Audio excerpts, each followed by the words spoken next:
Pak Heri, kita mulainya sebentar lagi nggak, Pak? Ya, siap Mbak Budinda. Langsung aja nanti setengah Empat empat lagi, dimulai aja. Pak. Mas Hafid kayaknya sudah join ya. Sudah, sudah lebih awal daripada teman-teman mahasiswa, Pak. Oh, Masya Allah, luar biasa. Emang pengusaha itu harus sat-set ini. Iya, harus on time juga ya, Pak. Ya, betul, betul. Baik, teman-teman juga boleh diajak teman-teman yang lain belum bergabung, boleh diinfokan kalau Zoom-nya sudah dibuka ya. Sip.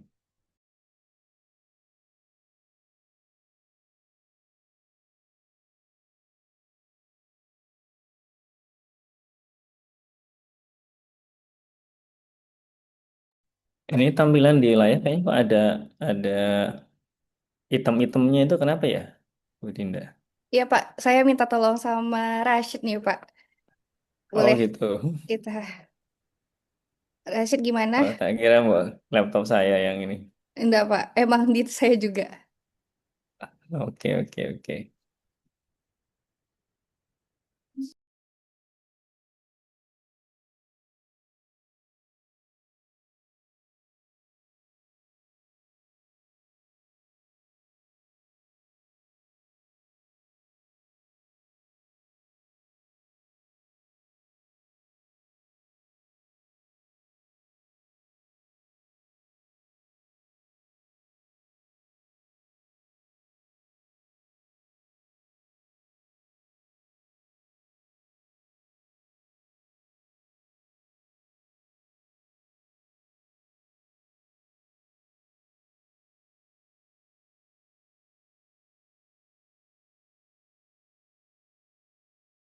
Rashid mungkin bisa di stop share dulu, Rashid baru di share screen lagi.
Oke, baik, Bapak. Mungkin menunggukan itu kita izin mulai saja kali ya, Pak. Ya, betul. Mulai aja, Budinda. Oke, Pak. Baik. Assalamualaikum warahmatullahi wabarakatuh. Waalaikumsalam warahmatullahi. Alhamdulillah. Ya, Alhamdulillahirrabbilalamin. Puji syukur kita panjatkan kehadirat Allah Subhanahu wa Ta'ala. Karena atas rahmat dan karunia-Nya kita dapat berkumpul pada sore hari ini di Zoom meeting ini dengan keadaan sehat. Salawat serta salam segala senantiasa tercurahkan kepada junjungan kita Nabi Muhammad SAW yang telah membawa kita dari zaman kegelapan menuju zaman yang penuh ilmu pengetahuan seperti saat ini. Yang saya hormati Bapak Heri Ahmadi SPMA PhD selaku Koordinator Mata Kuliah Digital Marketing. Assalamualaikum Bapak. Waalaikumsalam warahmatullahi wabarakatuh dan Yang semuanya. yang kami hormati narasumber kita pada hari ini Mas Rahmatul Kafid SP. Assalamualaikum Mas Kafid. Waalaikumsalam warahmatullahi Sehat wabarakatuh. Mas? Sehat, sehat. Alhamdulillah sehat. Alhamdulillah. Baik, serta teman-teman mahasiswa program studi agribisnis yang saya banggakan. Perkenalkan, saya Dinda Aslam Nurul Hida yang akan bertugas sebagai MC dan moderator dalam kegiatan kuliah tamu pada sore hari ini. Baik, untuk mengawali kegiatan kita pada sore hari ini, marilah kita membaca basmalah. Bismillahirrahmanirrahim. Semoga kegiatan Bismillahirrahmanirrahim. kita berjalan dengan lancar dan penuh keberkahan. Amin ya rabbal alamin. Amin, amin.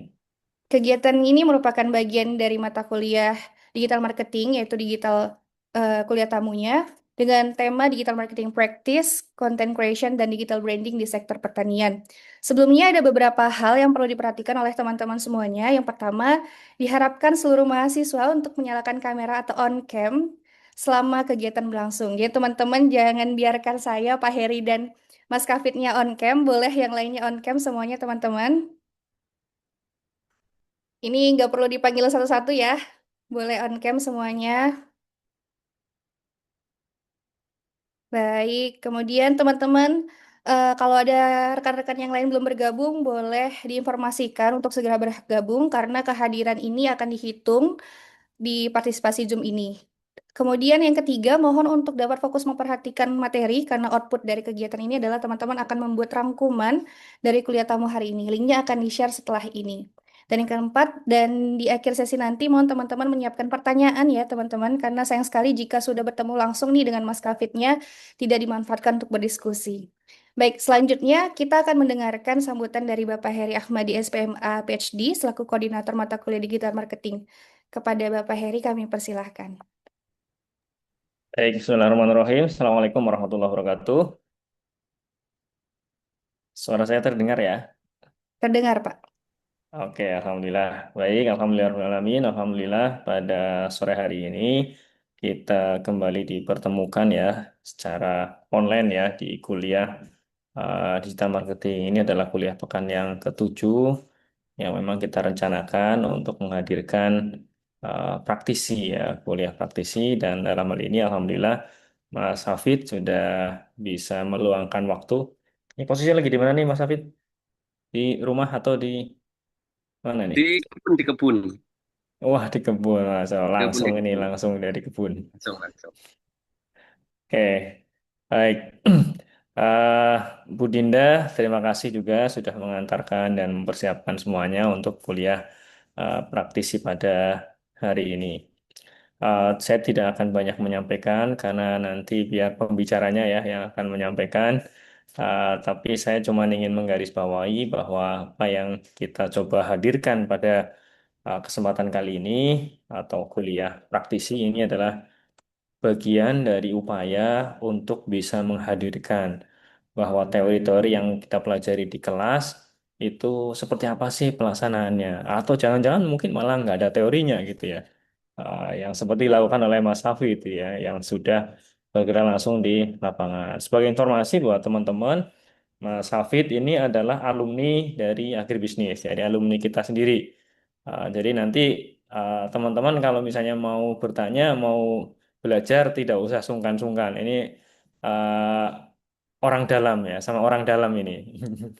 Jadi kita sudah punya orang dalam. Jadi kalau dan ini sudah cukup sukses, Mas Hafid ya. Kalau kalian ngecek Instagramnya Bertani Agrofarm, itu sudah ratusan ribu ya. Follower saya aja di Instagram nggak sampai jauh banget masih gitu ya. Sama Prodi mungkin juga jauh banget ini masih. Prodi baru berapa ribu ya. 3.000 Ini kalau nggak sudah salah, Pak. luar biasa. Ya, betul. Jadi impact-nya sudah luar biasa. Makanya sangat disayangkan kalau kemudian nanti kita semuanya, termasuk saya juga belajar. Jadi kalau dulu saya jadi dosennya Mas Hafid, sekarang saya jadi mahasiswanya dalam konteks ini gitu ya.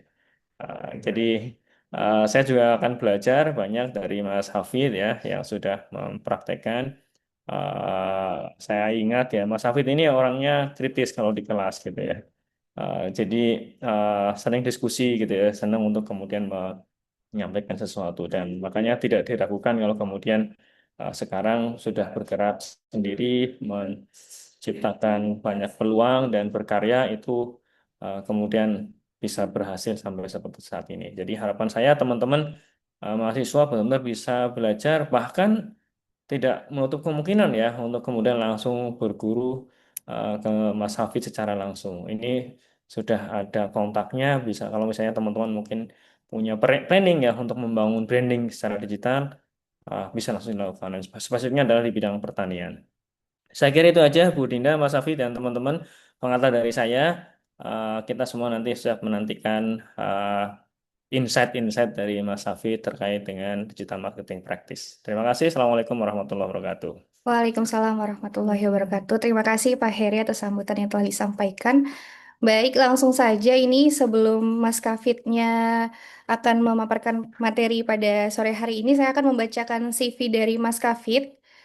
Boleh ditampilkan? Baik. Jadi tadi sebenarnya sudah dijelaskan juga ya sama Pak Heri sedikit eh, tentang biografi Mas Kafit. Saya izin membacakannya lagi. Jadi Mas Kafit ini adalah seorang agripreneur yang bergerak di sektor pertanian, khususnya pada bidang urban farming. Beliau dikenal sebagai sosok yang aktif, adaptif, dan kreatif dalam mengembangkan usaha berbasis pertanian modern. Nah, beliau ini adalah lulusan S1 Agribisnis UMY tahun 2014 hingga 2018. Dalam perjalanan karirnya, beliau memiliki berbagai pengalaman di bidang pertanian dan pemasaran, diantaranya sebagai marketing di CV Prima Agro Lancar, anggota komunitas Urban Farming Semarang, serta penyuluh swadaya di Dinas Ketahanan Pangan dan Dinas Pertanian Kota Semarang hingga saat ini. Selain itu, beliau juga merupakan owner dari Bertani Agro Farm sejak tahun 2019, serta founder dan CEO Akademik Bertani sejak tahun 2024. Dalam hal kompetensi, beliau memiliki keahlian di bidang komunikasi, negosiasi, spesialisasi hidroponik, serta praktik urban farming, yang sangat relevan dengan tema kuliah tamu kita pada hari ini. Dengan pengalaman dan kompetensi yang dimiliki, tentu kita akan mendapatkan banyak insight nih yang menarik dari beliau pada hari ini. Baik, tanpa berpanjang lebar lagi, kita masuki sesi utama yaitu penyampaian materi dari Mas Kafit. Waktu dan tempat kita persilahkan Mas Kafit. Mas Kafit bisa sesi Ya, sendiri atau gimana? bisa share screen sendiri.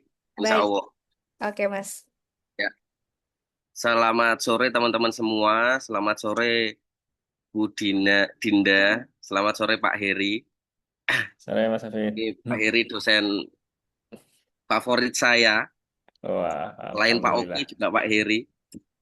Pokoknya yang muda-muda itu dosen favorit saya dulu itu. Karena gaya pembelajarannya berbeda.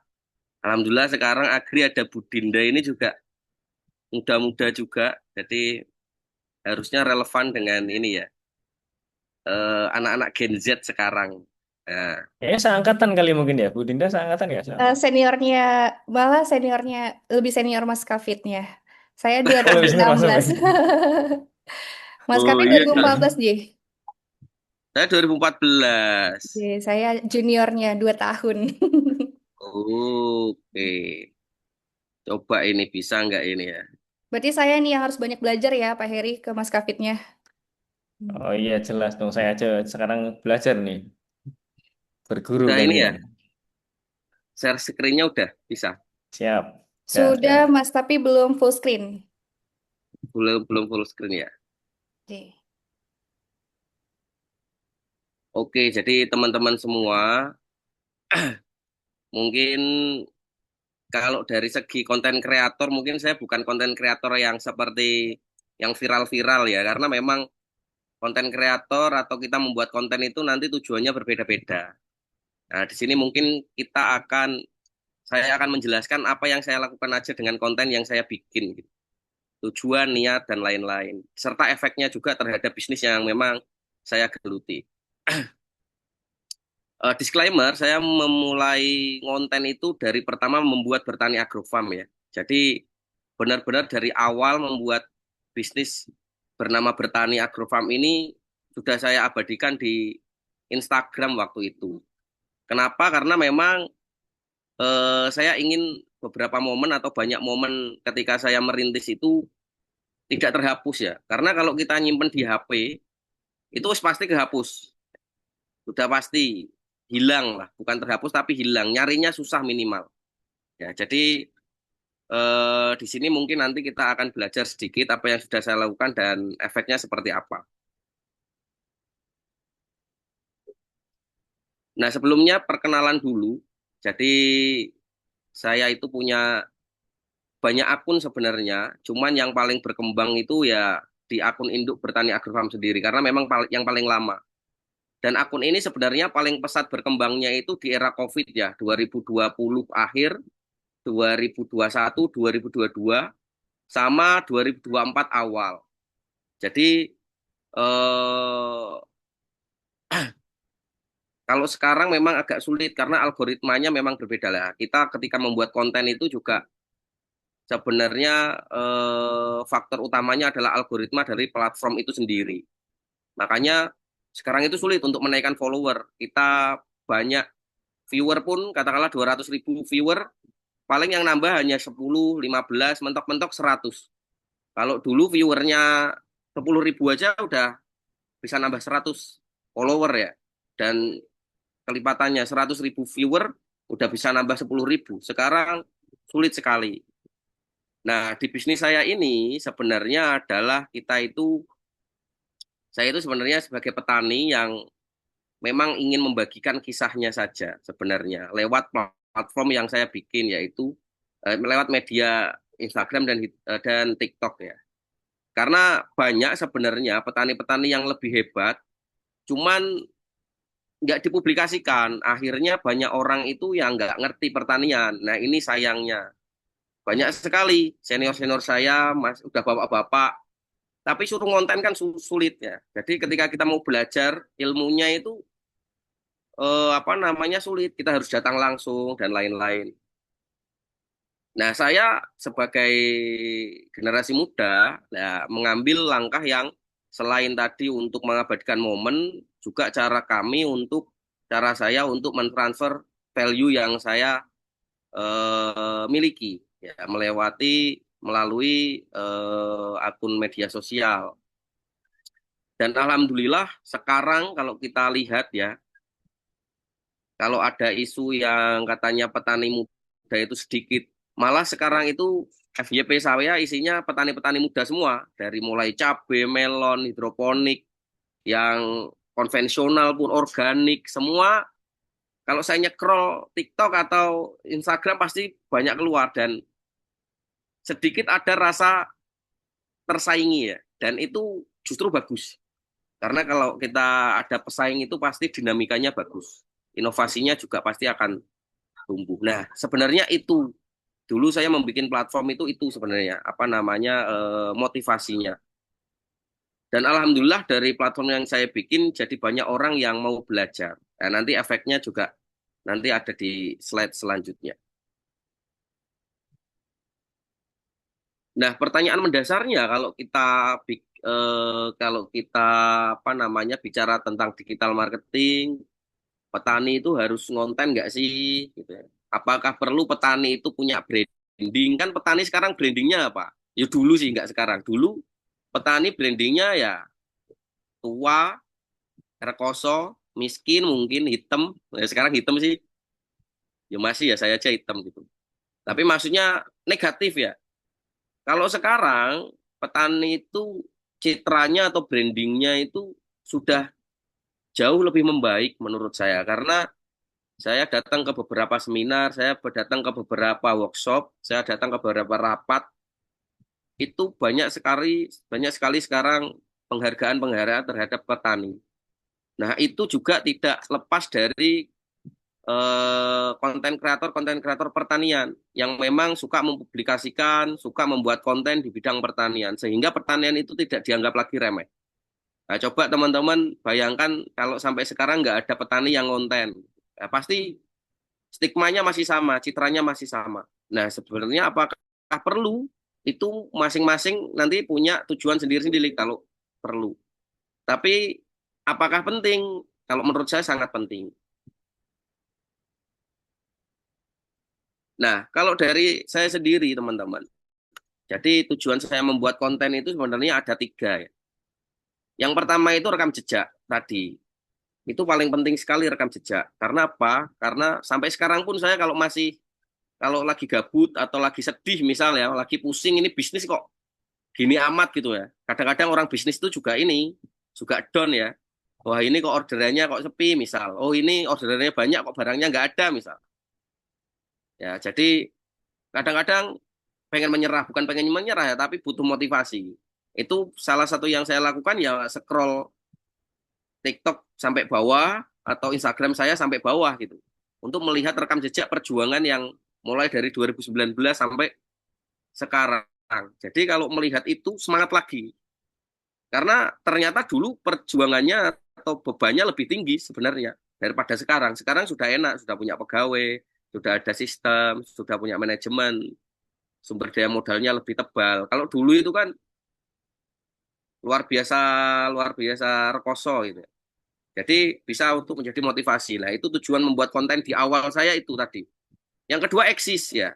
Nah, eksis ini sebenarnya adalah jangan sampai saya itu kadang-kadang ya kegelisahan saya terhadap petani-petani itu yang pinter-pinter ya.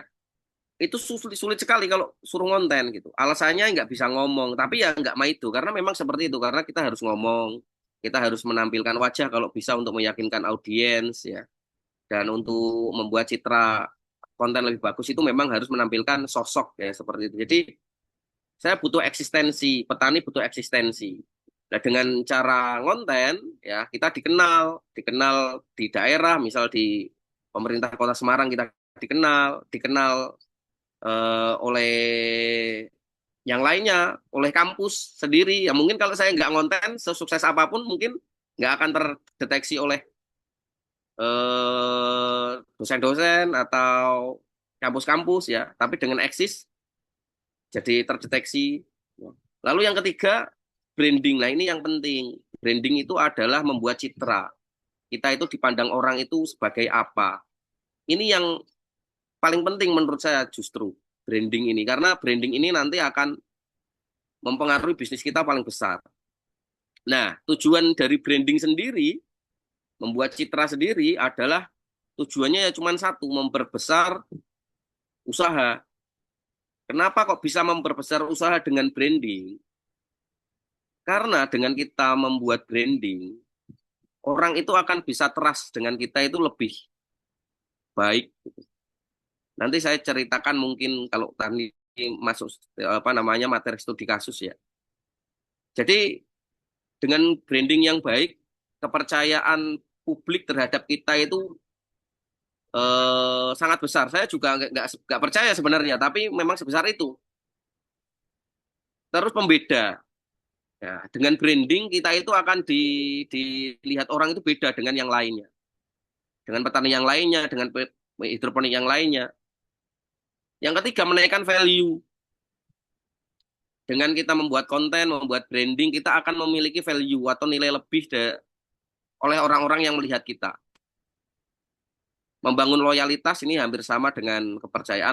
Lalu yang paling penting adalah membuka peluang. Nah, ini yang saya rasakan sampai sekarang. Mungkin bisnis saya nggak akan bisa besar tanpa saya membuat konten. Jadi luar biasa lah membuat konten itu. Nah, dulu itu teman-teman, bisnis pertanian itu hanya ini.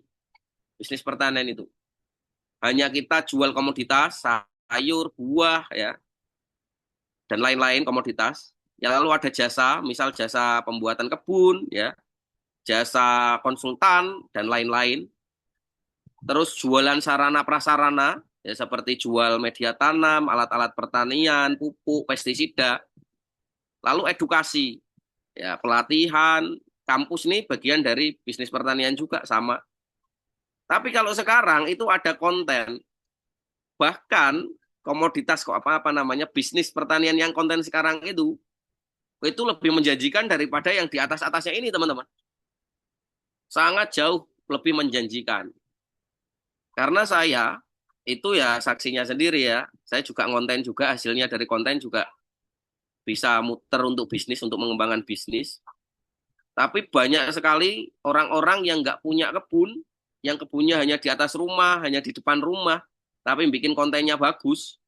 Itu hasil dari kontennya itu melebih-lebihi saya yang punya kebun ini. Dan itu nyata, dan itu real. Dan itu yang bikin saya nggak terima juga sebenarnya. Tapi ya gimana lagi, rezeki orang beda-beda.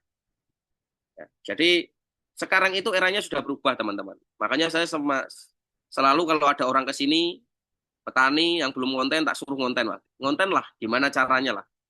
Nggak perlu tampil muka, nggak masalah. Nah, beberapa sumber pendapatan dari konten itu ada 3 sebenarnya garis besarnya. Yang pertama endorsement, yang kedua affiliate, ya. Yang ketiga peningkatan penjualan. Kalau kami di Bertani Agrofarm itu lebih ke arah peningkatan penjualan, yaitu peningkatan penjualan dari apa yang kami jual, produk kami. Kami memiliki banyak produk. Produk pertama yaitu sayurannya itu sendiri, ya. Bahkan kami mendapatkan kontrak dari supermarket besar ya, Ion, itu karena dia melihat konten, gitu. Datang langsung ke kebun, melihat konten, dan kita ambil tuh kontraknya gitu. Kita diterima tanpa kita datang langsung ke supermarketnya. Dan masih banyak lagi apa namanya kasus-kasus, banyak restoran yang menghubungi itu ya juga dari konten dari Instagram, dari TikTok. Apalagi sekarang ketika selada sekarang di pasar itu kan langka sekali selada. Teman-teman coba ke pasar sekarang, selada lagi susah, nggak ada. Wah, itu hampir setiap hari ada nomor yang tidak dikenal tanya, Mas, ada selada, ada selada. Ya, jadi itu dari mana mereka? Ya dari konten, dari Instagram, dari TikTok, dari Facebook. Ya. Jadi kalau saya membuat konten itu monetisasinya bukan dari endorsement, walaupun kita menerima, tapi saya nggak banyak menerima ya. Maksudnya nggak banyak yang tak terima, hanya beberapa. Kita juga main affiliate di TikTok, tapi yang paling banyak itu tetap di peningkatan penjualan apa yang kita jual, komoditas yang kita jual. Nah, kita masuk ke materi studi kasus. Jadi eh, ini di akun Instagram kami ya teman-teman. Jadi tipe konten kami itu hanya dua, yaitu vlog sama review. Udah dua itu aja teman-teman. Jadi vlognya itu ya benar-benar ngeditnya itu nggak yang profesional-profesional banget, karena kita nggak ada tim ya teman-teman. Saya masih handle dari mulai materi dan lain-lain, editing itu sendiri. Makanya kita ya kendalanya itu nanti di pendala pendala digital marketing kami itu belum ada tim ya. Sama review sebenarnya cuma itu saja ya. Dan monetisasinya ya kita peningkatan penjualan. Nah, di akun Bertani Agrofarm ini kita sebenarnya lebih banyak menyorot mengenai sayuran kami ya dan proyek kami. Jadi kami kan juga ada apa namanya jualan ini ya, apa namanya, paket bisnis hidroponik. Nah, itu yang juga mulai kami boost dan alhamdulillah efeknya luar biasa, banyak orderan sampai hari ini masih antri-antri juga.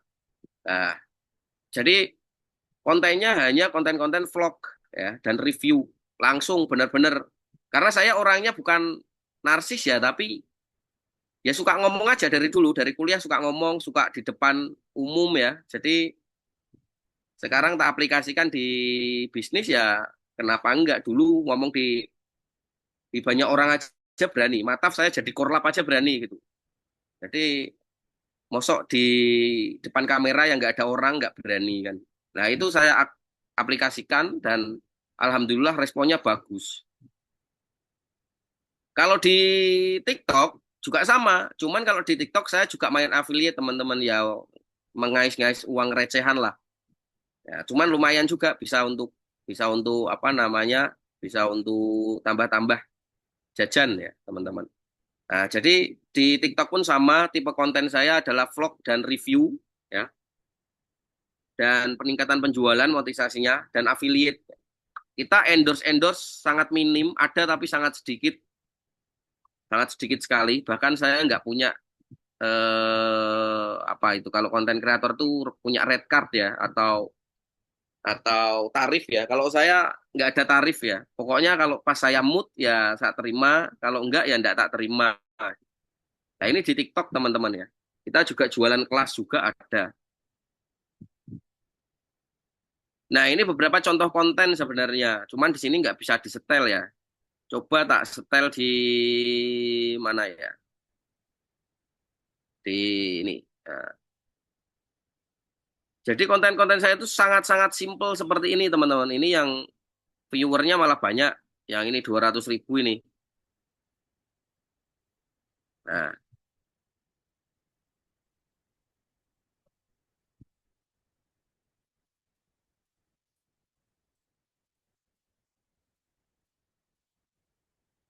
jadi konten-konten saya itu bukan konten-konten yang produksinya terlalu ribet ya. Hanya seperti ini aja.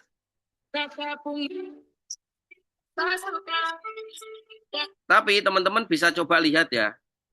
Bisa coba lihat. Di sini pasti hashtagnya teman-teman itu pasti ada ini, Selada Semarang ya. Hidroponik Kota Semarang. Karena kita itu pengalaman saya ya dari awal ya teman-teman. Jadi dulu itu nggak pernah tak kasih hashtag-hashtag seperti itu ya. Itu yang menghubungi itu orangnya luar Semarang semua, Jakarta, bahkan dari luar pulau ya. Tapi sekarang setelah kita beri hashtag Selada Semarang, Hidroponik Kota Semarang, itu akan lebih mengerucut lagi konsumennya atau viewernya itu dari domestik ya. Dan itu yang sekarang tak rasakan luar biasa gitu. Banyak konsumen-konsumen baru yang datang dari sosial media. Jadi saya itu bukan bikin konten itu yang istilahnya apa ya, yang banyak produksi ya, banyak edit, banyak efek-efek itu enggak teman-teman. Karena dulu pengen seperti itu tapi malah akhirnya jarang upload. Ya. Pengennya kita itu perfect lah, bikin konten itu perfect ya. Banyak efeknya, banyak editnya, banyak narasinya. Tapi waktu produksinya itu lama sekali. Membuat idenya lama sekali, konsepnya lama sekali, efeknya juga nggak jauh berbeda dengan yang simpel-simpel seperti ini. Karena balik lagi tujuan kami bikin konten itu adalah untuk peningkatan penjualan. Ya, peningkatan penjualan apa namanya barang kami, bukan untuk endorsement. Ya. Kalau untuk endorsement kemungkinan dituntut untuk editingnya yang bagus, efeknya yang bagus ya.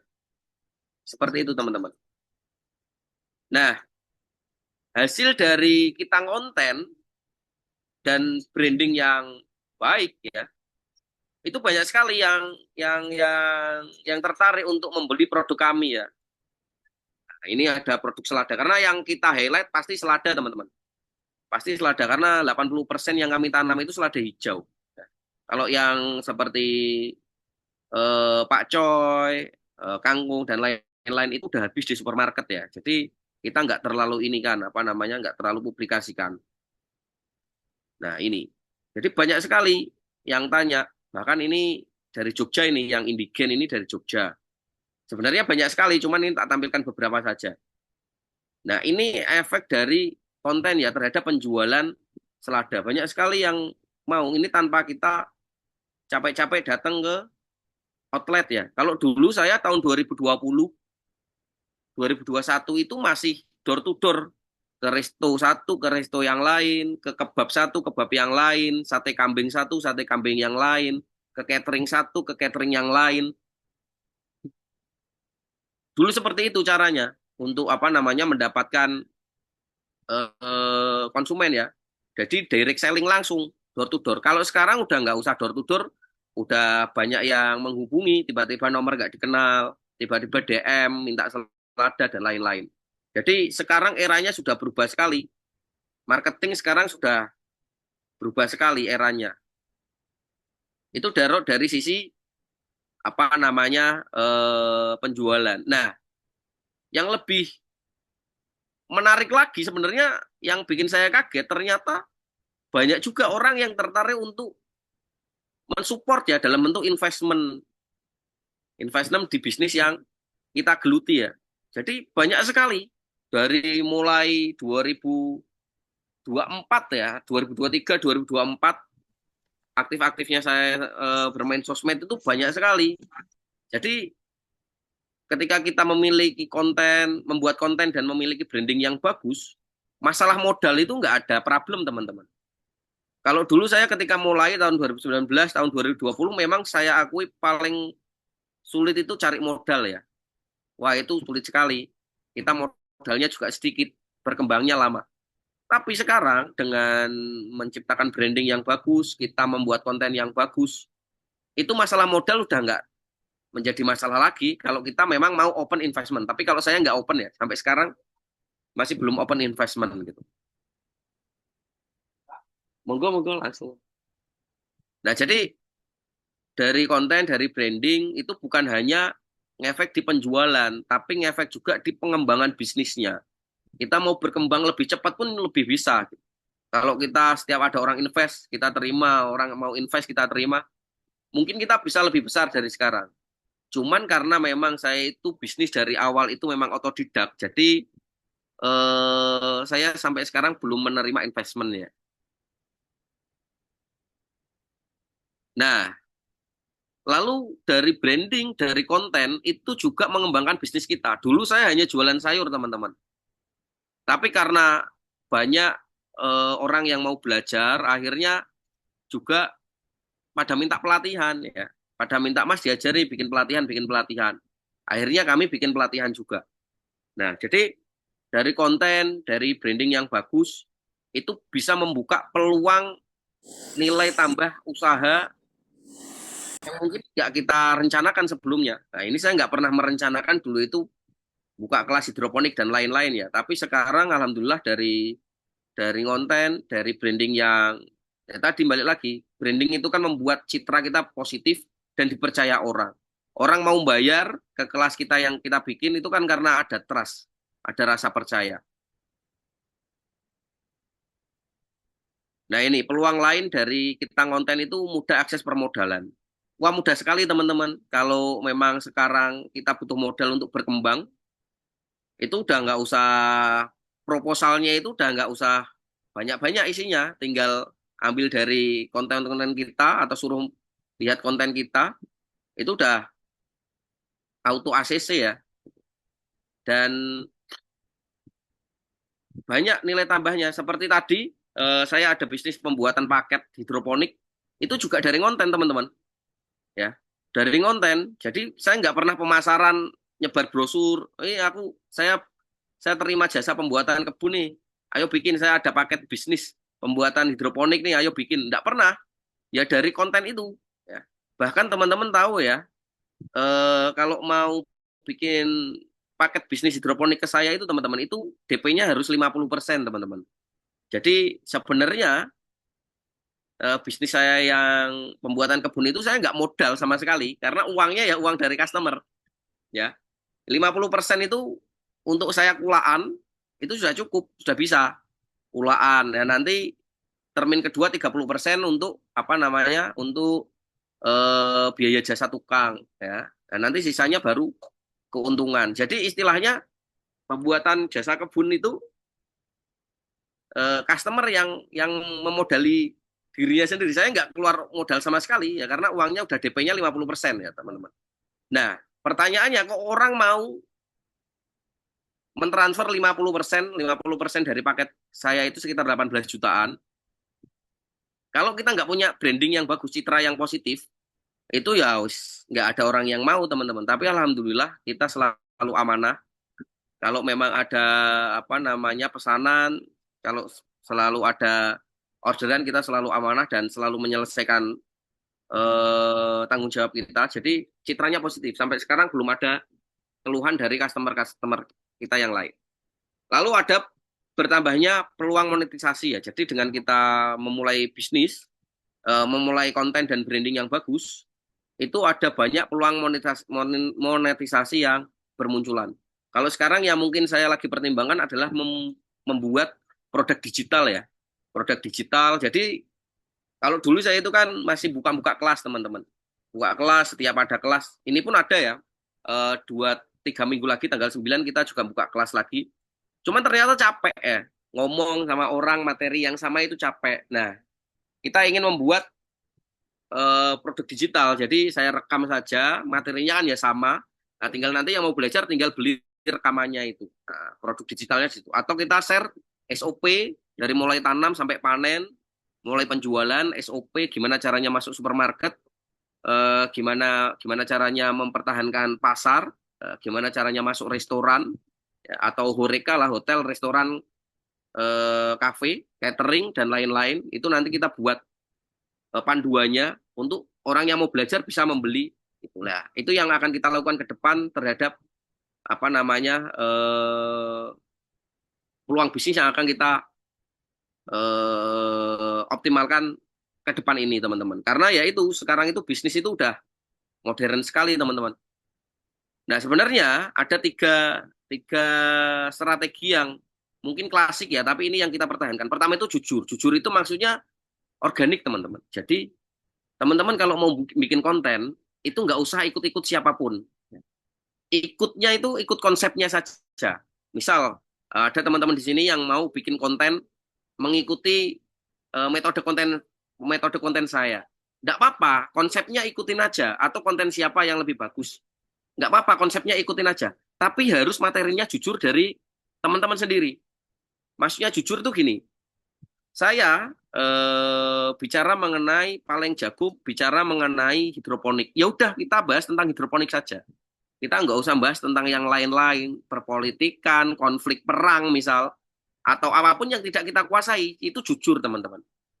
Kalaupun ada orang yang mau membahas, ya nah, seperti kemarin saya bikin konten tentang MBG itu di akun saya yang satunya. Itu viral.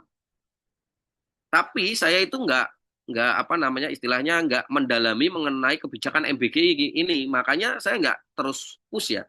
Saya alihkan ke konten-konten yang lain. Nah, teman-teman bisa membuat konten itu secara jujur. Teman-teman menguasai apa? Apakah harus menguasai sesuatu? Mas, enggak juga. Teman-teman coba aja rekam kegiatan teman-teman setiap hari, mulai dari bangun tidur sampai berangkat kuliah sampai pulang. Udah gitu aja. Itu udah jujur dari apa namanya? Benar-benar kegiatan teman-teman, tapi nggak usah dibuat-buat.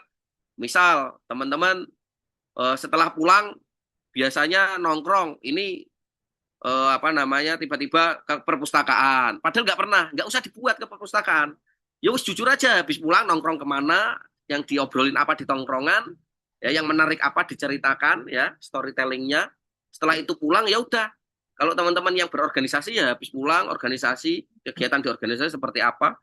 Atau teman-teman ada yang kupu-kupu nih, kuliah pulang, bikin aja ya, POV mahasiswa kupu-kupu ya, dari pagi ngapain nanti pulang, intinya jujur sesuatu yang memang teman-teman lakukan, jangan yang nggak lakukan biar keren aku biar kelihatan keren, habis pulang kuliah langsung ke perpustakaan, wah nanti habis ke perpustakaan diskusi padahal nggak pernah sebelumnya hanya untuk konten. Nah itu jangan teman-teman, itu nanti malah akan membuat kalian capek ya. Jadi konten itu harus happy, jangan membuat kita capek dengan cara tidak jujur. Yang kedua itu konsisten, harus konsisten. Konsisten itu nggak mesti setiap hari. Misal teman-teman hanya sempatnya seminggu sekali upload, ya udah nggak apa-apa setiap minggu upload. Syukur-syukur bisa 2 hari sekali upload, syukur-syukur bisa seminggu sekali upload. Ya, jadi harus konsisten. Yang ketiga harus bertumbuh, maksudnya bertumbuh itu konsepnya juga harus bertumbuh, jangan monoton. Ya, jadi jangan monoton, teman-teman belajar lagi. Kira-kira konten apa yang menarik, kira-kira materi apa yang menarik, teman-teman pelajari dari banyaknya konten yang nanti teman-teman buat. Jadi nanti itu teman-teman, ketika teman-teman udah bikin 100 konten, pasti teman-teman ngerti, oh ini caranya FYP itu seperti ini. Caranya banyak viewernya seperti ini. Itu udah bisa kita apa namanya istilahnya, sudah bisa kita prediksi teman-teman. Oh, kalau saya bahas ini pasti viral. Kalau saya bahas ini pasti sepi. Jadi bertumbuh. Nanti teman-teman ketika bikin sudah ada 100 video pasti akan mengerti mengenai itu ya. Nah, sebenarnya tantangan dalam kami membuat konten itu pertama konsistensi. Nah, ini sebenarnya yang karena saya itu akunnya banyak teman-teman ya, ada Bertani Agrofarm, ada Akademi Bertani, ada Bertani Fresh, ada Maspit. Maspit itu adalah baru tak buat teman-teman, baru saya buat. Niatnya adalah untuk saya mengungkapkan mengenai apa namanya rasanya POV menjadi petani hidroponik. Ya. Itu saya buatkan akun khusus karena algoritma sosial media sekarang itu benar-benar spesifik teman-teman. Nggak bisa kontennya campur naik, itu nggak bisa, harus spesifik. Kalau hidroponik ya hidroponik aja, kalau apa ya apa aja. Nah, konsistensi dalam mengembangkan banyak akun ini yang saya masih kurang kurang apa namanya kurang pandai. Tapi kalau untuk akun yang Bertani Agrofarm ini karena memang followernya udah ada, audiensnya sudah ada, ini lebih mudah. Lalu yang kedua perilaku viewer. Nah, sekarang itu berbeda teman-teman. Dan setiap platform juga berbeda. Misal teman-teman upload satu video yang sama di Facebook, di TikTok, di Instagram, pasti beda responnya. Gitu ya. Misal di Instagram naik, belum tentu di TikTok naik. Misal di TikTok naik, belum tentu di Facebook naik. Jadi setiap viewer itu, setiap platform itu memiliki viewer yang berbeda-beda, teman-teman. Ya, kalau saya saat ini ya lebih suka, masih tetap suka di Instagram. Karena netizennya itu nggak pedes-pedes, teman-teman. Kalau di TikTok, apalagi Facebook, wah mengerikan. Ya, mengerikan kalau di Facebook ya. Nyacatnya itu Luar biasa. Misal saya upload paket bisnis hidroponik 35 juta. Kalau yang di TikTok itu pasti pada nanya, wah Mas dapatnya apa aja? Ininya apa aja? Lokasi di mana? Bisa nggak ke sini? Kalau di TikTok itu ya masih oke, masih enggak masih masih hampir sama seperti di Instagram. Tapi kalau di Facebook, wah saya bisa bikin 30 juta lebih bagus dari itu. Wah saya bikin kayak gitu cuman 25 juta. Wah jadi mengerikan ya karena isinya bapak-bapak Facebook ya itu jadi agak sulit ya. Nomor tiga, itu tantangannya adalah, oh tadi, yang perilaku viewer kita nggak boleh baper teman-teman. Yang namanya viewer itu seperti itu, netizen seperti itu. Saya sangat bodoh amat ya sama netizen ya, mau ngomong apa kayak, mau apa kayak. Seperti kemarin saya bahas MBG, saya dikira buzzer ya, ya wes biarin aja, nggak ada kepentingan ya. Jadi kita kalau bermain sosial media nggak boleh baper. Tim sosial media saya belum ada, nah ini yang perlu saya pertimbangkan untuk membuat tim sosial media teman-teman. Mungkin tahun ini ada, kemarin sih sempat ada, cuman masih belum optimal, masih belum optimal. Niatan saya ya tim sosial media ini apa namanya istilahnya eh paymentnya atau pembayarannya ya dari hasil dari sosial media itu teman-teman. Yang nomor empat device ya, device kami terbatas. Kami itu merekam video hanya menggunakan satu HP, teman-teman, iPhone 13. Udah jadul ya, teman-teman. Ngedit juga pakai HP itu juga, dan ada iPad juga sih, udah terbaru bikin kemarin beli iPad untuk sama ada ini MacBook yang untuk kita kita ngonten. Cuman masalahnya storage-nya, nah, storage-nya itu kecil-kecil ya. HP cuma 128, iPad hanya 256, MacBook hanya 256. Jadi bikin konten satu video itu bisa sampai 1 giga teman-teman. Jadi wah ya agak apa namanya memang menjadi tantangan ya kalau kita mau mau mau apa namanya serius di sosial media memang device-nya juga ya bukan harus lengkap tapi harus sedikit lebih mendukung. Apalagi kalau memang mau serius di sana. Tapi kalau mau mulai ya apa adanya aja. Nah, dulu saya ya apa adanya dari mulai iPhone XS dulu saya pakai iPhone XS. Ya. Nah mungkin itu teman-teman yang bisa saya sampaikan. Mungkin nanti kita bisa lanjut diskusi lebih bagus, lebih banyak pertanyaan dari teman-teman lebih bagus. Intinya dari pertanyaan tadi apakah perlu petani itu ngonten? Kalau menurut saya sangat perlu, apalagi di generasi sekarang, apalagi kalau kita mau pertanian itu maju. Kalau bisa setiap komoditas itu ada konten kreator spesialisnya. Kalau saya itu udah menspesialiskan diri sayuran hidroponik, teman-teman. Walaupun saya main melon, walaupun saya bisa juga main organik, tapi nggak bisa. Menurut saya kita itu harus punya spesialisasi masing-masing. Makanya niche-nya nanti atau audiensnya akan berbeda-beda. Tiba-tiba saya ngajari melon, orang nggak percaya, teman-teman. Tiba-tiba saya ngajari budik damber, orang-orang nggak akan percaya ya. Jadi termasuk termasuk adik saya juga lulusan agroteknologi UMY. Itu saya suruh sekarang untuk fokus di ikan nila. Makanya sekarang ada akun namanya Bertani Fish, itu khusus ikan nila. Itu juga viewernya, followernya juga udah banyak juga. Karena memang konsisten. Dulu tak suruh sehari itu tiga, tiga, tiga, tiga. Alhamdulillah juga bagus. Jadi intinya apa namanya petani itu perlu konten dan perlu punya branding yang positif supaya banyak anak muda itu tertarik ke atau banyak orang itu lebih tertarik ke pada pertanian, sektor pertanian. Mungkin dari saya itu kita lanjutkan nanti di sesi diskusi. Mungkin sekian, terima kasih. Wassalamualaikum warahmatullahi wabarakatuh. Waalaikumsalam warahmatullahi wabarakatuh. Terima kasih Mas Kafid. Wah, luar biasa ya ini materinya Mas Kafid. Baik, mungkin secara singkat terdapat beberapa poin ya Mas Kafit ini kita bisa ambil. Pertama yang saya tangkap di sini adalah branding memiliki peran penting dalam membesarkan bisnis termasuk di sektor pertanian. Nah, kedua, konten digital menjadi salah satu sumber utama dalam meningkatkan penjualan, tadi seperti Mas Kafit bilang. Kemudian ketiga, strategi dalam membuat konten perlu memperhatikan prinsip jujur, konsisten, dan terus bertumbuh. Jadi secara keseluruhan, materi ini membawakan bahwa digital marketing itu seperti apa gitu. Baik, selanjutnya mungkin kita ke sesi diskusi nih teman-teman. Tadi udah saya infokan, teman-teman harus mempersiapkan pertanyaan untuk Mas Kafit karena luar biasa ini sebenarnya materinya. Kita buka dua sesi. Yang sesi pertama mungkin dua dulu boleh. Boleh teman-teman raise hand ataupun langsung on mic silahkan. Boleh, silakan saya tunggu. Ada yang raise hand. Kita nggak mungkin jadi anak sekolahan SMA lagi ya, ditunjuk-tunjuk gitu. Boleh silakan raise hand. Ayo nih, ilmunya sangat sayang kalau dilewatkan. Iya, Izin bertanya, boleh silakan Mas saya Awil. Awal Sofata Mustaf dari kelas Digital Marketing A, NIM-nya 15. Boleh Mas, Apakah boleh selama ini, on cam nggak Mas, kamu Mas? oh boleh, boleh. Oke, silakan. Biar enak nih.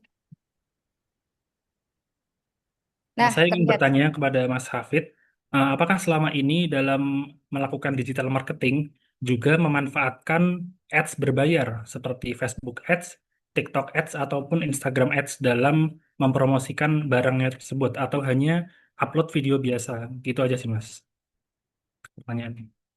Baik. Kita mau langsung dijawab Mas Kafit atau tunggu pertanyaan satu lagi? Satu lagi boleh. Boleh. Siap. Satu lagi teman-teman untuk sesi yang pertama. Silakan. Banyak ya harusnya yang mau ditanyakan ini.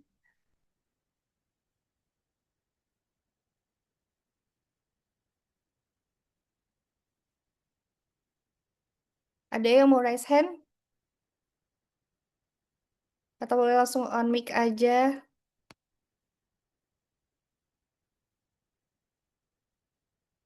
Tahu dari saya nih Mas, satu. Sebelum ke sesi kedua, Mas saya mau izin nanya. Mas kan ada buat konten di Instagram gitu kan?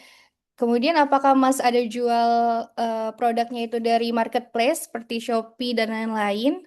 Kalau memang ada, mana yang paling besar penjualannya Mas? Apakah memang dari Instagram seperti yang tadi banyak yang nge-DM gitu atau dari marketplace? Mungkin itu dulu ya Mas, kita dua pertanyaan. Monggo Mas.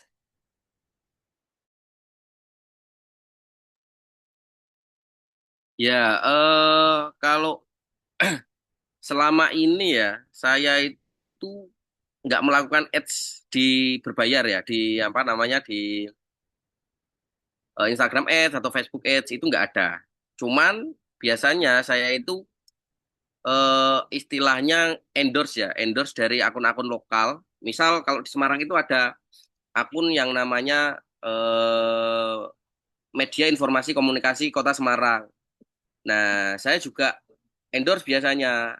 Maksudnya kita menjual selada nih atau menjual salur hidroponik ke sana. Ke Facebook pun kita biasanya mengiklan di grup-grup ya, di grup-grup apa namanya, grup-grup Facebook yang memang Kota Semarang isinya, masyarakat Kota Semarang.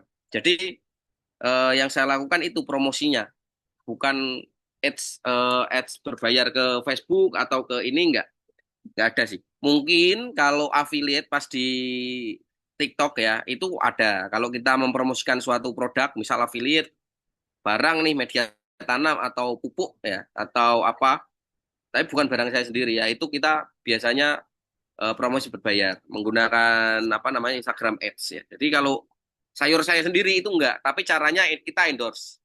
Kita apa itu namanya? Paid promote ya ke platform sebelah, ke orang lain untuk menawarkan untuk menampilkan produk kami. Nah, mungkin itu yang pernah kita lakukan.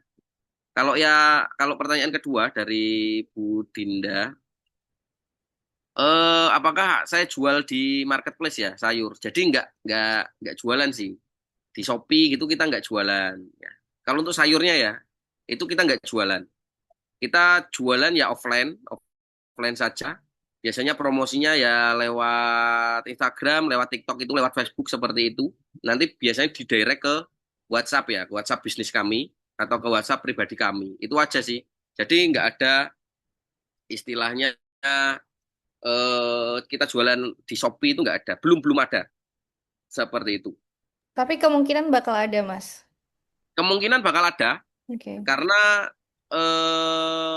saya ada platform, ada media lain namanya Bertani Fresh itu nanti direct ke konsumen ya. Karena sekarang Oke. kayaknya eranya kayaknya zamannya seperti itu ya. Cuman Iya. ya memang sangat domestik sekali, paling Semarang, Kendal, Demak, Mm-mm. paling hanya melingkup itu saja. Dan saya punya sebenarnya udah ada tim kurir ya, itu kita mau optimalkan lagi lah untuk apa namanya, untuk menjangkau ke arah sana. Mungkin Shopee, TikTok Shop, sama Tokopedia. Mungkin 3 platform itu, marketplace itu yang akan kita genjot untuk jualan sayur. Dan mungkin punya website sendiri ya. Cita-citanya punya Hmm. website sendiri untuk kita menjual sayur kita. Kalau media tanam Mas jual nggak ya Mas? Media tanamnya? Karena di Shopee itu kan banyak banget ya jual media tanam untuk hidroponik gitu. Kalau kami sampai saat ini sih belum jual ya. Di Mm-mm. Shopee seperti itu belum jual. Tapi tahun ini sebenarnya bukan media tanam ya, tapi lebih ke paket ya, langsung paket, satu satu paket starter gitu, skala Mm-mm. rumahan seperti itu. Kemungkinan jualnya seperti itu. Oke, oke baik. Terima kasih Mas Kafid. Gimana Mas Awil? Apakah terjawab tadi pertanyaannya? Karena mungkin, Terjawab. ya Terima karena kasih. mungkin kita ini ya banyak sekali eh kalau misalnya viewersnya itu sedikit langsung ini Mas butuh apakah dia butuh disupport sama ads on atau enggak gitu. Jadi mungkin itu seperti itu ya Will ya pertanyaannya. Iya, Bos. Mungkin seperti itu. Oke baik, terima kasih. Selanjutnya ini gimana ada yang mau bertanya lagi? Kalau nggak ada saya tanya boleh lah Bu Dinda. Oh ini Oh itu ada tuh di Bapak tunggu itu dulu di Pak. chat Ya, di chat kalau dulu Pak tuh Heri ada. nanya langsung kayak sidang nanti Pak. Nanti dulu. Baik, ini ada Rashid. Kamu Rashid kenapa nggak baca sendiri sih Rashid? Kamu nggak bisa on mic Rashid. Asid malu tuh kayaknya belum Iya, mandi ya yaudah saya Asid ini. bacain. Jadi, semisal device-nya kurang mumpuni dalam satu usaha itu, nah apakah satu-satunya jalan biar konten kita bagus itu hanya ganti device atau pakai device adanya dulu, Mas, gitu?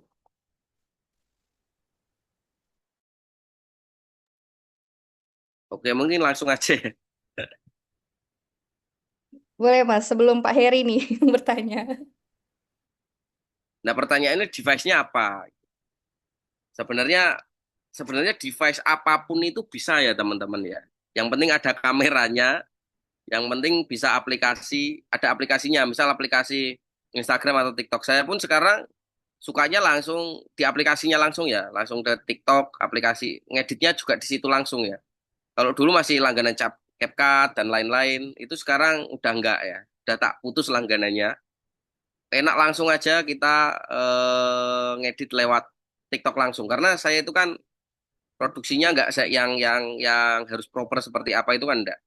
Nah, tapi kalau memang mau niat jualan dan membuat konten yang bagus, kan ada yang bilang apa namanya bagus kamera iPhone ya. Tapi memang nyatanya seperti itu sih teman-teman ya. Saya itu waktu itu mau beralih ya dari iPhone XS. XS itu kan waktu itu wah, istilahnya udah murah lah, udah murah. Itu saya beli Samsung S berapa ya? Samsung S22 atau. Wah, itu kameranya jauh masih bagus iPhone yang jadul teman-teman. Jadi bahkan saya buat konten itu dari iPhone 7 nih. Awal-awal tuh iPhone 7, teman-teman. iPhone 7 yang kecil itu. Saya beli 1,5 juta waktu itu. Wah, itu bikin 3 konten udah langsung panas. Nah, tapi memang ya seperti itu. Kalau mau jernih, mau smooth ya videonya. Tapi yang balik lagi, teman-teman bisa memanfaatkan device apapun sebenarnya. Ya, yang punyanya apa? Yang penting ada kameranya. Kalau nggak ada kameranya ya sulit kan seperti itu. Jadi gitu Mas Rashid, tergantung Itu juga. Sama prioritas, apakah konten ini harus bagus sekali, ya, atau ya cukup cukup aja. Kalau cukup cukup aja, ya device apapun saya kira oke sih. Berarti yang penting itu sebenarnya niat ya, Mas. Kalau ada niat, device apapun bisa. Betul, bisa, bisa, bisa. Bisa sekali lah. Baik. Kan kadang malu, Mbak. Memang kadang-kadang malu kalau kita upload videonya burik itu malu ya. Tapi Saya kalau langsung tak jual konten itu. eh, kalau kontennya Mas itu emang full hidroponiknya, produknya atau harus nampil nih Mas orangnya? Viewersnya Nah, gimana Mas? jadi campur kalau saya, Mbak. Hmm. Kalau saya campur, Bu. Jadi nampil itu untuk branding personal ya. Personal branding Oke. itu penting juga. Jadi selain produk branding, kita juga harus menampilkan personal branding. Karena bagaimanapun yang paling kuat itu tetap personal brandingnya. Personal Gitu branding. ya. Kalau personal brandingnya bagus, itu nanti produknya apa yang ditawarkan oleh orang itu ya akan laku gitu sebenarnya. Nah, saya itu awal dulu-dulu ya hanya produk branding, tapi lama-lama ya ngapain? Kita juga pede-pede aja ngomong di depan kamera, walaupun, waduh, walaupun banyak cut-nya sebenarnya, karena kepanjangan ngomongnya, belibet ngomongnya, makanya banyak cut-cutnya juga, tetap diedit tapi cuma di-cut-cut aja, gitu. Jadi saya kombinasi tetap dua, karena saya ngejar juga personal brandingnya itu, gitu. Oke, baik. Mungkin terjawab ya. Mas ada satu lagi nih Mas. Izin bertanya Mas. Mungkin seorang ekstrovert jadi maksudnya Mas Rahmat itu mungkin seorang ekstrovert. Ini Mas Rafid bukan Mas Rahmat ya, mohon maaf. Jadi mungkin seorang ekstrovert jadi memudahkan untuk memulai menjadi konten kreator. Saya sebagai introvert bagaimana untuk memulai menjadi konten kreator. Udah banyak rencana tapi susah untuk memulainya. Nah, jadi ini mungkin Mas Rafidnya ekstrovert jadi pede nih Mas gitu. Jadi sedangkan Mas Alifnya ini introvert. Makanya dia pun bertanya itu dari kolom chat gitu Mas. Gimana Mas tanggapannya? Oke, gampang ini. Saya itu memang ekstrovert teman-teman. Tapi adik saya itu introvert teman-teman. Coba teman-teman bukalah akun Bertani Fish. Akun Bertani Fish ID. Itu benar-benar yang ngelola adik saya. Coba cari satu konten dia yang ngomong depan kamera seperti saya. Gak ada teman-teman. Videonya itu hanya misalkan ikan ya, ngasih makan kasih tripod, kasih kamera, udah ngasih makan ikan, kasih musik-musik, kasih tulisan. Itu aja. Terus nanti kalau ada yang nanya tinggal dijawab kan ngetik gitu. Dia nggak pernah, paling pernah tampil muka gini tapi terus dia nggak ngomong, dia dikasih apa namanya. Tapi ya sekali-sekali ada. Cuman awal-awal coba teman-teman scroll paling bawah dia. Waktu saya minta dia ngonten saja, dia ngomong, aku nggak bisa ngomong di depan kamera. Nggak perlu ngomong. Cukup kamu ngapain di kolam itu, apa yang kamu lakukan, mbok rekam aja. Nanti bahan itu mau diedit, ada musiknya, nggak ada musiknya, itu bebas saja. Yang penting ada tulisannya penjelasan kamu ngapain. Jadi nggak perlu nggak perlu apa namanya tampil orangnya, tampil mukanya ngomong depan itu nggak perlu. Yang penting apa yang kamu lakukan itu ditampilkan saja dalam suatu bentuk konsep konten. Coba, oh itu saya punya kalau ada pertanyaan kayak gitu mesti tak contohkan adik saya karena adik saya benar-benar introvert gitu. Males ngomong depan kamera itu long dulu tak paksa ikut organisasi ketika kuliah aja ndak mau ya wes ndak tak paksa. Beda dengan saya, wah dulu ikut semua, Hima Septa ikut, BEM nggak bisa karena udah Hima Septa, tapi forum-forumnya ikut, diskusi, demo, IMM ikut, ya, jadi Korlap oke, Mataf oke, gitu. Adik saya kebalikannya, nggak mau sama sekali aktif di organisasi, nggak mau. Ikutlah IMM, nggak mau. Ikutlah Hima Septa, nggak mau. Ikutlah BEM, nggak mau. Ikutlah apalah. Ikutnya cuman UKM badminton karena dia suka badminton, dah itu toh. Saking introvertnya. Tapi suruh konten yang penting tampilmu, yang penting kegiatanmu apa direkam, terus kasih lagu-lagu apa, terus ada tulisannya, ya viral ya oke. gitu. Jadi udah nggak ada alasan lagi lah untuk apa namanya, untuk kita introvert nggak bisa ngonten. Bisa kok, pasti bisa. Tuh. Oke, baik. Seperti itu ya, Mas Alif. Jadi tidak masalah nih introvert, ekstrovert tetap bisa ngonten gitu. Oke, baik. Boleh, Pak Heri, pertanyaan terakhir, monggo, Pak. Jangan Oke, boleh. sulit-sulit, Pak. Terima kasih. Ini udah nggak ada lagi nih. Insya Allah kayaknya teman-teman Ya, baik. udah cukup, Pak. Oke. Terima kasih Bu Dinda dan Mas Hafid ya. Eh, ini memang luar biasa ya perjalanannya sampai kemudian sekarang sudah akunnya sudah cukup besar, banyak menginspirasi banyak orang ya selain juga untuk bisnis gitu ya. Pertanyaan saya satu aja nih Mas Hafid. Eh, orang mungkin sekarang banyak melihat suksesnya gitu ya.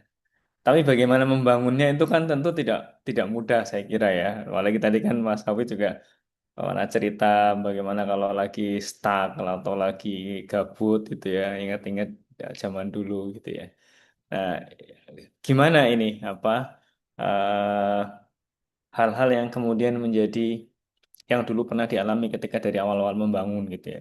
Ini buat terutama buat teman-teman dan kita semua yang nanti misalnya mau memulai gitu ya. Sehingga kan memulai itu paling susah kan. Memulai sesuatu yang baru itu paling susah. Ya macam-macam lah alasannya ya. Apa aja lah, nggak cuma bisnis ya, olahraga dan sebagainya. Alat sudah ada mungkin tapi gimana gimana. Nah, itu aja mungkin Mas Hafid biar sharing buat kita nih yang siapa tahu nanti habis ini ada udah yang langsung jadi ngonten gitu, bikin ternak sapu-sapu atau gimana yang lagi viral gitu. Nah, itu juga banyak itu kontennya Oke. jadinya sekarang, Pak. Oh, iya, jadi Bukan banyak ya. sapu-sapu, iya. Monggo, Mas. Somai Boleh sapu-sapu. dijawab. Oke, terima kasih. Ya, kalau ini tapi dalam ini ya konteks ngontennya ya atau bisnisnya ini. Boleh semuanya lah. Eh kalau awal-awal ya teman-teman ya pasti ya sama lah. Kita waktu ngerintis itu kan, tapi ketika ini kalau dari segi kontennya ya bukan bisnisnya. Kalau dari awal-awal itu memang niat saya bukan untuk monetisasi. Jadi saya nggak ada problem ketika viewernya kecil itu nggak sedih saya. Biasa aja. Yang nonton cuma 100, 200, 300 itu nggak sedih gitu. Karena memang niat awalnya itu untuk merekam jejak perjalanan bisnis saya sebenarnya. Jadi bukan bukan untuk mendapatkan keuntungan dari konten dari 2019 2020 itu nggak ada teman-teman. Justru akhir-akhir ini, akhir 2025 ini ya, ini 2026 2025 itu saya sempat wah kok yang nonton sedikit, tapi akhirnya tak flashback lagi loh. Dulu kan saya niatnya bikin konten kan untuk merekam jejak dan bukan untuk menjadi selebgram, untuk mendapatkan uang yang banyak dari sosial media. Akhirnya saya sekarang rajin lagi. Tapi memang kalau dari konten itu dari dulu saya memang lancar selancar saja teman-teman. Cuman di 2021 aja saya skip konten itu karena bisnis itu lagi berkembang-berkembangnya, kita nggak sempat untuk mengabadikan momen. Makanya di tahun 2021 itu saya keskip banyak sekali momen pembuatan kebun. Teman-teman bisa cek aja 2021 paling konten saya hanya 3 atau 4 dalam 1 tahun. Nah, cuman 2022 ke atas udah mulai banyak lagi. Alhamdulillah. Jadi itu.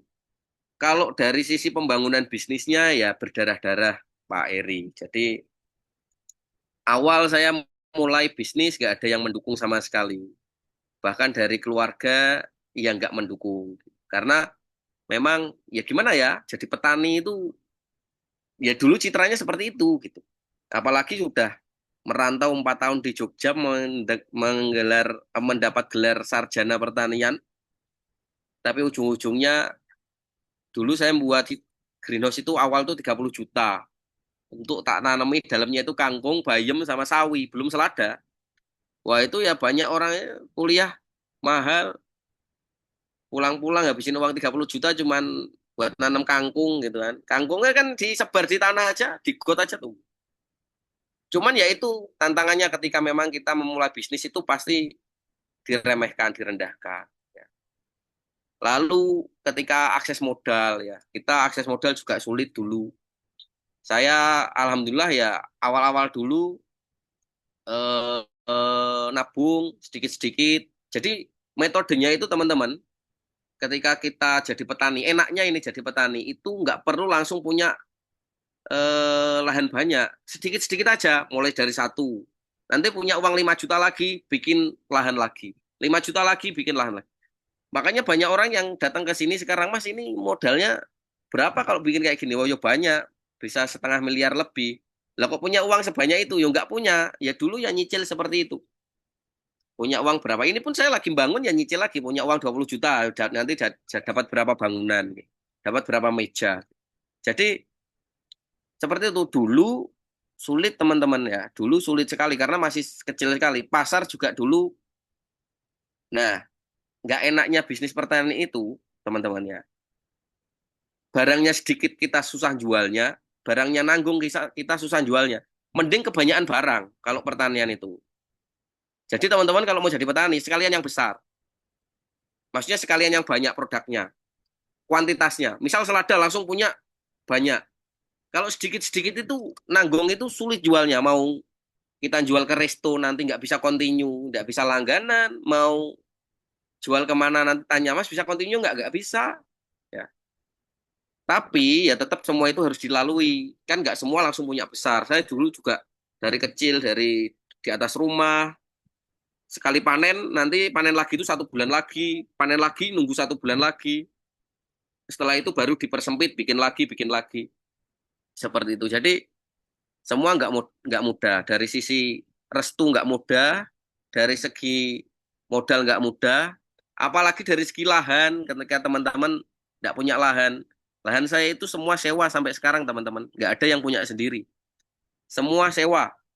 1 tahun 40 juta. Sampai sekarang, ini sampai tahun 2030 lah insya Allah habisnya. Jadi masih ada 5 tahun lagi di sini. Jadi nggak punya lahan. Dulu malah saya nyewa di Jogja, teman-teman. Ketika saya kuliah di Jogja, saya bukan nyewa ya, tapi pakai lahan pertanian. Waktu itu masih boleh dipakai mahasiswa untuk nanam-nanam sembarang. Nah, saya tanam-nanam di sana di belakang Unires Putri. Belakang Unires Putra. Nah, dulu kan di sana ininya. Dulu saya pakai itu lahan 1 petak itu sama kakak tingkat dulu di Magrung. Nah, di situ. Jadi semuanya nggak mudah aksesnya. Sampai sekarang pun nggak mudah. Tapi kalau sekarang itu lebih bukan ke modal, bukan ke pemasaran, tapi ke manajemennya kalau sekarang. Pengelolaan SDM-nya, sumber daya manusianya, sistemnya, bagi job desk-nya. Sekarang saya punya kepala kebun, saya punya tim distribusi, saya punya tim tukang konstruksi, saya punya tim edukasi. Itu yang sulit itu sekarang ngatur anak-anak itu ya. Sistemnya seperti apa supaya kerjanya efisien, efektif. Nah, pokoknya bisnis itu ya setiap tahun tantangannya berubah-ubah, beda-beda. Kalau ada yang bilang nanti kalau udah ini kan settle kan nyaman. Kayaknya kalau kita masih berkecimpung di bisnis itu kata nyaman itu kayaknya hanya mitos ya. Kerja ya dari Senin sampai Senin. Malam pun habis ini saya masih bikin materi untuk pelatihan 2 minggu lagi. Jadi ya ya gini ya Pak Heri ya. Enak jadi dosen. Enggak. Ya Salam mungkin Sinawang itu kalau kata orang teman-teman. Jawa. Intinya ya itu teman-teman Pak Heri, Bu Dinda. Intinya apapun kita profesinya dinikmati aja, enjoy dan dilakukan semaksimal mungkin. Nah, mungkin itu saja.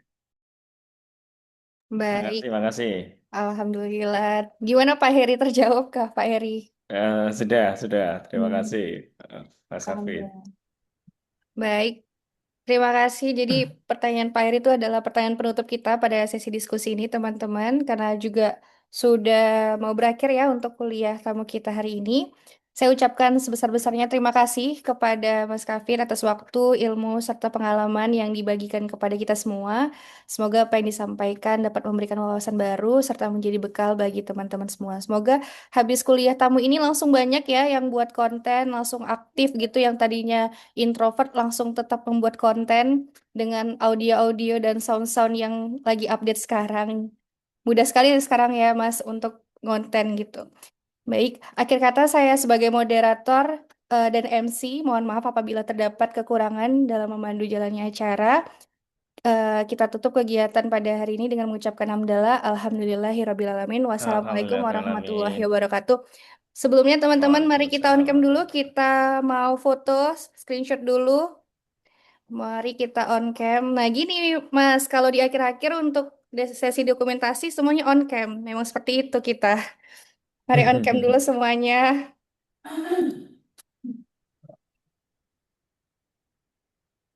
Kita tunggu ya. Baik, sudah. Ada lagi yang mau ditunggu? Silakan.